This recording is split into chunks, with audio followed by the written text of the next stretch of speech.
Tired of being quarantined, Aiden apologizes to his camera, saying he's tried. Then he gets the rope ready to self-delete. This all started 42 days ago. When Aiden wakes up, the woman he spent the night with is already gone. He goes to the bathroom to wash up and finds a note from his parents with a check, reminding him to pay rent. He can hear yelling and pounding in the hallway but thinks it's just the neighbors being themselves. When he turns on the TV, he finds the emergency broadcast system. Suddenly sirens and screaming can be heard on the streets.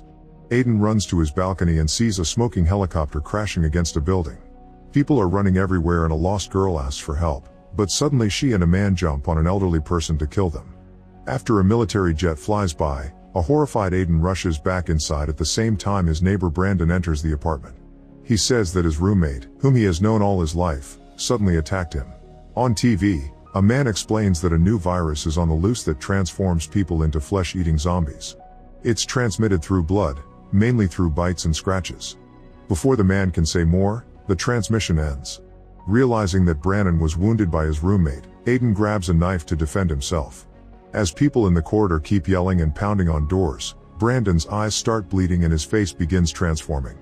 Aiden forces him to leave and he has to run to push the door closed because Brandon finally snaps, trying to reach inside to attack him. After lots of effort, Aiden manages to lock the door and looks through the peephole, horrified to discover people eating each other in the hallway. He immediately steps back and tries to put himself together. On TV, they explain that the virus is taking over the world and tell people to stay home. Aiden starts drinking while trying to call his family but the phone lines are down. Eventually he gets a bunch of delayed texts from his father, saying he and his mom were going to see him but they didn't have news about his sister. However, another text has an apology because they couldn't make it and they ask Aiden to stay alive. The last text is from his mother telling him to call them, but when he tries the lines still don't work. Aiden has a breakdown and spends most of his day crying while staring at the world. Later he decides to start counting the pandemic days and writes reminders on post-its. He can't stop thinking about his father and their time together. On day 6, Aiden starts to move things around the house, desperate for a change. Experts on TV talk about the effects the quarantine is having on people's brains. On day 7, he tries recording a video log but people are still screaming and attacking each other in the hallway, making terrifying noises that kill the moment. Aiden tries to explain how these non-stop noises have been affecting him but he ends up closing the computer. On day 14, Aiden covers up all the windows so he can avoid seeing the state of the city but he won't turn off the news. Experts have named the zombie screamers and explain that they repeat the last words said before turning. Aiden keeps on drinking and whenever someone pounds on his door, he ignores them. On day 16, Aiden discovers he has no water and throws things in frustration. He knows he should go out for supplies or try to find his family, but he doesn't dare because he can still hear the people dying outside. Aiden reads about sensory deprivation and how it can make people hallucinate, so he tries to keep himself busy by playing guitar or practicing sports. However, he's so frustrated that he ends up breaking a mirror. One night he hears noises in the bathroom and gets his bat ready, but he immediately rushes to hide when he discovers that a screamer has broken into his apartment through the vents. The woman keeps repeating no as she searches the apartment so Aiden waits for the right moment to move behind her and strike her with his bat. The screamer collapses and Aiden has to deal with having killed a person. After throwing the body off the balcony, he puts a surfboard under the bathroom vent to block it.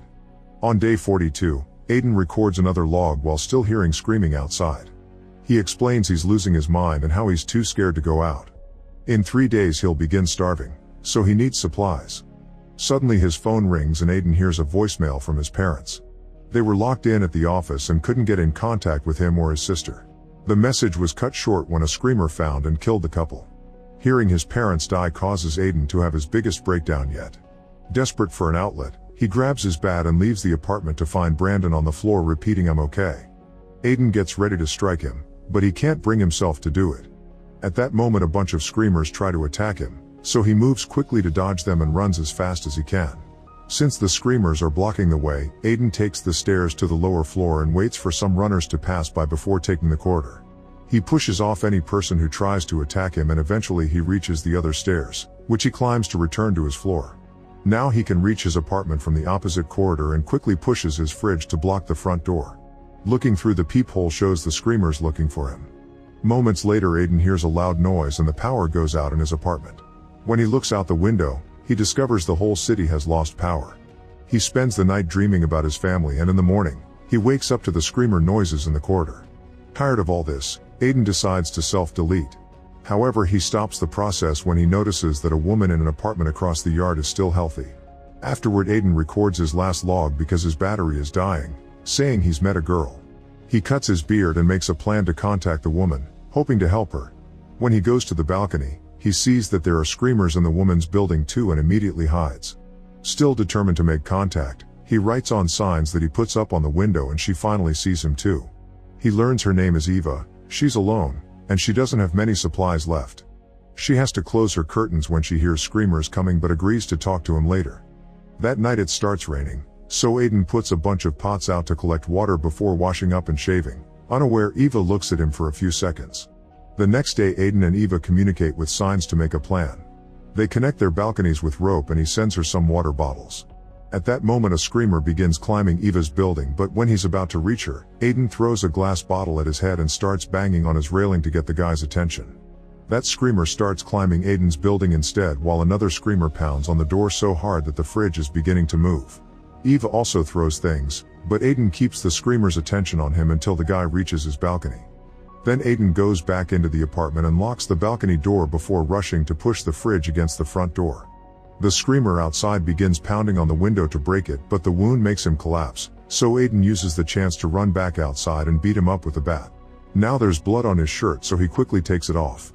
Moments later, Aiden prepares a bag and leaves the apartment to take Brandon's keys from his body. Screamers appear in the corridor, so Aiden lies down on the floor to pretend he's dead until they're gone. Then he enters Brandon's apartment, closing the door right before the screamers reach him. Inside, there are bloodstains on the walls and a body on the bed. Aiden takes the few food supplies he can find and is surprised to find some climbing equipment as well, although the axe is missing. He checks the bedroom and finds it under the bed, but at that moment a screamer comes out of the bathroom. Aiden pushes him against a mirror and tries to run, but the screamer tackles him against the wall. Grabbing a lamp, Aiden hits him a few times to get him off him and falls on the bed, where the body is waking up too. The screamer jumps on him and fails to bite him through his clothes, giving Aiden time to grab the axe and finally kill him. After killing the screamer on the bed too, Aiden takes all the climbing equipment and tries to leave, but the corridor is full of screamers.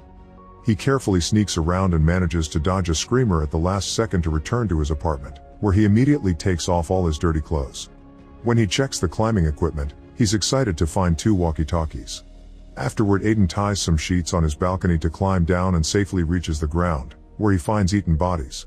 There are running screamers as well, so Aiden sneaks around and quickly throws a walkie-talkie at Eva's balcony before running to climb back to his place. The next morning, Eva contacts Aiden and they're both so excited to finally have a conversation again that they spend the rest of the day talking about random things. Slowly gaining back hope, Aiden decides to search for supplies again, this time leaving through the vents. He's startled by a zombified face, but it's just a dead screamer. He manages to enter the bathroom of another apartment and notices blood on the side of the tub, but when he moves the curtains he finds it empty. Then he checks every room and after making sure he's alone, he opens the cupboard to luckily find lots of food. Aiden has a snack before calling Eva to share the news with such excitement that he's already making plans to escape and find their families. Eva explains there are screamers at her wall every day and she's tired of it, so she's built a rope out of sheets like he did and wants to move to his place. Things get tense when Aiden finds the fridge against the front door, which means someone lives there. He checks a door that he didn't see before and discovers a hole in the wall. Suddenly Edward appears in the kitchen with an improvised weapon he made. He puts it down when he confirms Aiden isn't a screamer and explains he came from another apartment through the hole some weeks ago. The owner self-deleted in the tub and Edward threw the body in the hall. The old man shares some meat he cured himself and lets Aiden take food from the cupboard. They discuss the situation and get philosophical about loneliness and having to kill other humans to survive. When Aiden turns around to grab more food, Edward hits him with the bat to knock him out. Minutes later, Aiden wakes up in Edward's bedroom, where he's keeping his infected wife. Edward wants to use him as zombie food, but his wife wouldn't attack an unconscious body, so he tied Aiden up and waited for him to wake up. He wants Aiden to take some medicine to avoid feeling any pain, and Aiden thinks he already did this to their neighbor. However, Edward swears he really found the man dead in the tub, but his wife wouldn't touch him, so he had to feed her his 2 dogs. Suddenly Eva yells through the walkie-talkie and Edward moves to check on the noise. Aiden struggles against the bed until he breaks it and frees himself, then he pulls Edward back into the room until he becomes his wife's dinner. When he picks up the walkie-talkie, Eva tells him the screamers have entered her place. Aiden immediately runs out of the apartment and the screamers chase him down the corridor. He can't enter his place because of the fridge, so he goes into Brandon's instead. He looks outside and sees Eva hiding on her balcony while the screamers pound on the glass doors. Very carefully, Aiden jumps from Brandon's balcony to his own, and now he can use the sheets to climb down. However, the sheets slip and he falls until he painfully lands on a chair. The noise gets the attention of a screamer who quickly comes after him. Aiden finds a gun next to a body and grabs it to shoot the man in the head. As screamers jump from other balconies, he shoots another enemy to clear the way. Eva throws her sheets and Aiden starts climbing, but so does a screamer. Aiden has no choice but to jump on a different balcony and cut the sheets to make the screamer fall. Now Eva can climb down to meet with Aiden on the lower floor with a tight hug. The duo goes inside the apartment and screamers come in when they open the door, but they go past them and lock up, leaving them inside. There are more creatures in the corridor, so they rush to the stairs and Aiden destroys the door handle with his bat. A zombified man on the steps can barely move, so the duo decides to spare him and moves to the next floor. When they open the door, two screamers tackle Aiden against the wall and Eva pushes one down the stairs, but unfortunately Aiden and the other creature fall too. The screamer tries to bite Aiden until Eva kills him with the axe. Then the duo takes the corridor and begins running as fast as they can, hitting and pushing off all the screamers that try to attack them. This corridor connects both buildings and Eva manages to enter Aiden's apartment, but he's jumped on by the screamer that has been outside his door since the beginning. This terrifying man tries to reach inside, however Aiden manages to pull him back and finally kill him. Afterward, Aiden enters the apartment and starts taking off his clothes, thinking he's been bitten. He goes to the balcony to self-delete, but when he removes his last shirt, he finds no wounds. They don't have time to celebrate because there are screamers at the door, so they rush to push the fridge while promising to work together to survive. Make sure to subscribe and turn on notifications so you can watch more videos like this. Thanks for watching.